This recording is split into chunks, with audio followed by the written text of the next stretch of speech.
La ville de Bizerte, située à 65 km au nord de Tunis, concentre plus de la moitié de la population du gouvernorat. Face à la Méditerranée, la ville s'est érigée, liée à l'activité portuaire du canal reliant la mer au lac de Bizerte.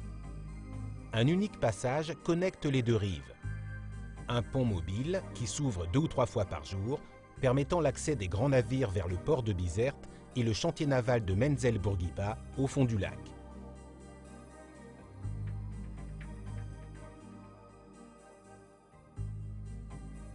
L'expansion urbanistique vers le périurbain qu'a subi l'agglomération de Bizerte lors des dernières décennies, liée aux insuffisances d'infrastructures de liaison, a fait que la ville souffre aujourd'hui de grands dysfonctionnements au niveau de la mobilité.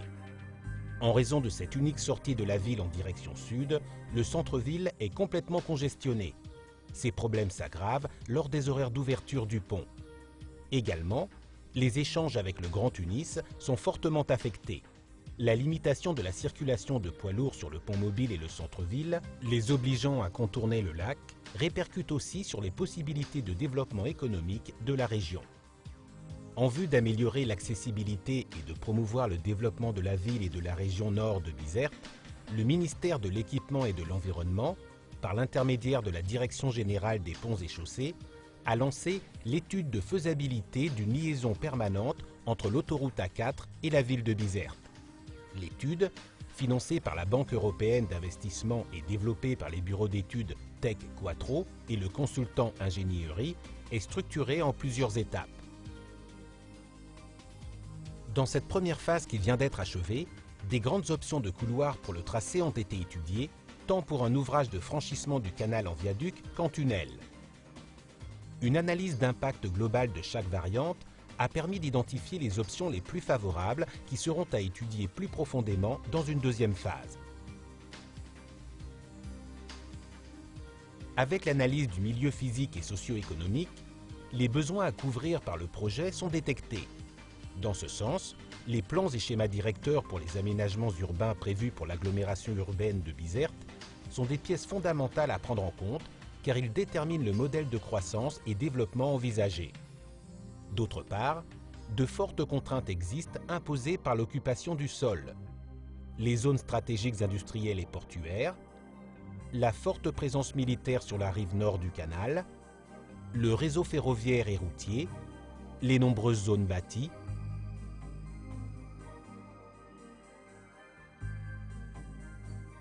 la nouvelle liaison est définie sous les caractéristiques de voies rapides urbaines en 2 fois 2 voies, admettant la circulation de poids lourds.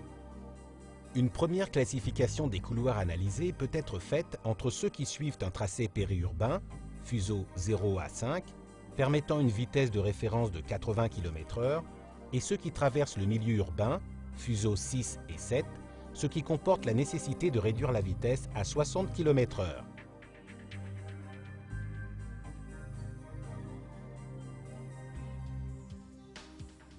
Se reliant à la 4 et à la RN8, les variantes de tracé périurbain contournent Zarzouna, longeant la raffinerie par le sud. Elles passent contiguës au futur pôle agroalimentaire avant de se diriger vers le canal. La réalisation de 2 échangeurs permettra d'offrir un bon réseau de communication adapté aux besoins de ce nouveau pôle économique et de donner accès direct à la population de Menzel Abderrahmane et Zarzouna Sud. À ce point, les couloirs des différentes variantes se séparent.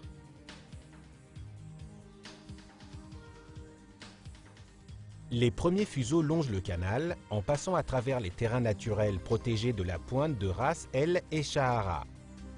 Il s'agit d'un long parcours qui se relie à la RN11, soit en contournant l'aérodrome militaire, soit en traversant les terrains militaires.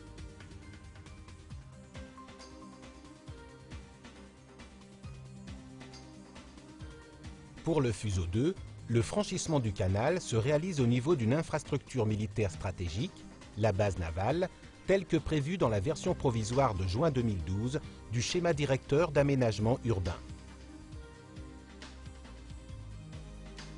Une version plus récente, de juin 2013, aussi provisoire, prévoit de déplacer le couloir de franchissement entre la base navale militaire et la cimenterie sur des terrains qualifiés d'usage industriel par le plan d'aménagement urbain.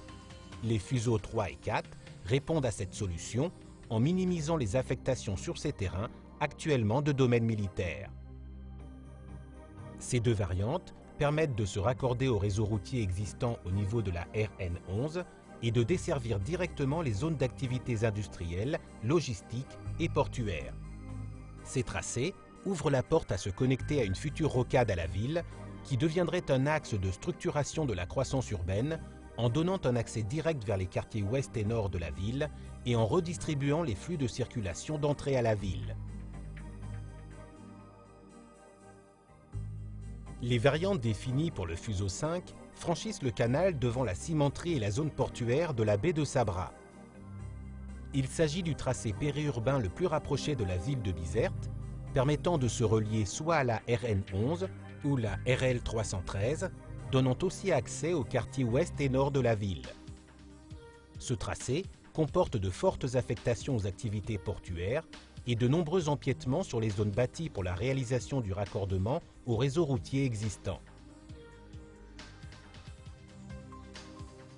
Les fuseaux 6 et 7 représentent les variantes urbaines.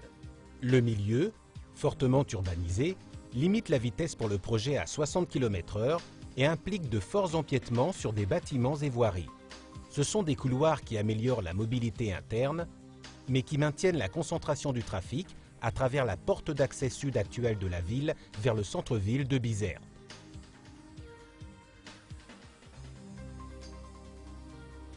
Le tracé défini par le fuseau 6 et franchit le canal suivant l'axe prévu par le plan d'aménagement urbain de Bizerte, reliant le centre de Zarzouna à Bizerte par derrière le port.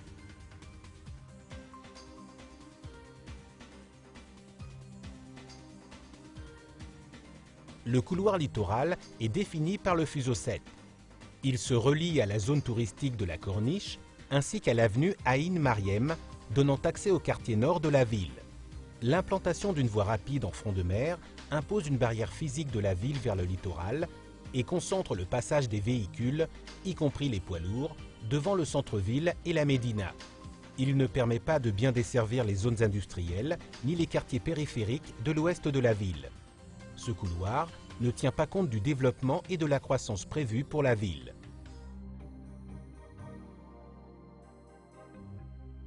Sur chaque fuseau, une variante de franchissement du canal en tunnel et une en viaduc sont définies. Pour les variantes en viaduc, la navigation sur le canal exige de respecter un tirant d'air de 52 mètres sur une largeur de canal navigable d'environ 250 mètres liée à des raisons de sécurité. Le respect de ces contraintes fonctionnelles force à réaliser un viaduc d'environ 2 km de longueur. Pour atteindre une portée minimale d'entre 300 et 350 mètres de la travée principale sur le canal, la solution classique acceptée universellement est celle du pont embané, bien que d'autres typologies structurelles, comme celle du pont suspendu, puissent être aussi envisagées. Bien que pour les variantes urbaines, l'implantation d'un viaduc ayant ses dimensions en plein centre-ville puisse comporter un impact visuel et urbain très négatif, pour les couloirs situés vers la périphérie, un bon design peut le faire devenir une icône visuelle et d'attraction pour la ville, symbole du développement technologique de la région. Pour les variantes en tunnel, le passage sous le canal avec un tirant d'eau de 13 mètres conditionne le tracé et impose pratiquement la nécessité de réaliser l'excavation avec tunnelier, avec une longueur dépassant pour la plupart des couloirs les 3 km. Bien que pour les couloirs urbains, cette longueur puisse être réduite à 1,5 km, la réalisation dans un milieu urbain comporte de nombreux empiètements.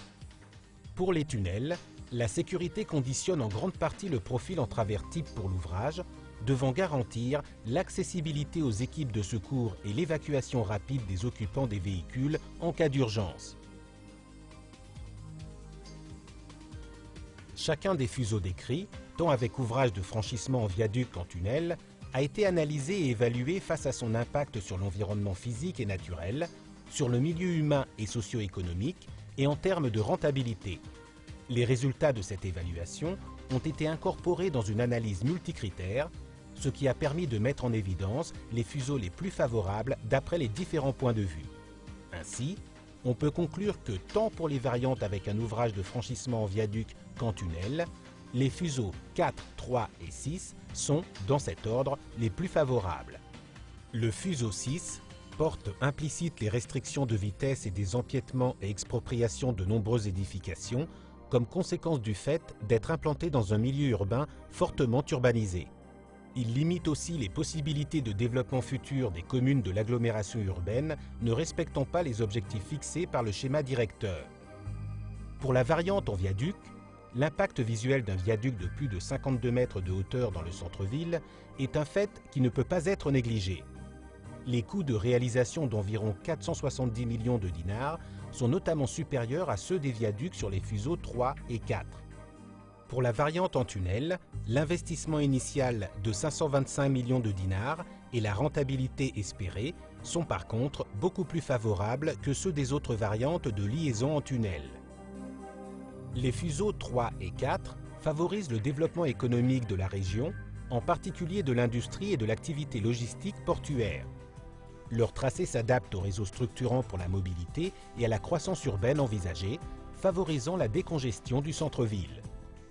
Les variantes en viaduc des fuseaux 3 et 4, avec un investissement initial d'environ 380 millions de dinars, sont clairement avantageuses et plus rentables que les variantes en tunnel, qui exigent un coût d'investissement initial de l'ordre de 700 millions de dinars. En même temps, elles peuvent offrir une vue attractive depuis les promenades au long du canal.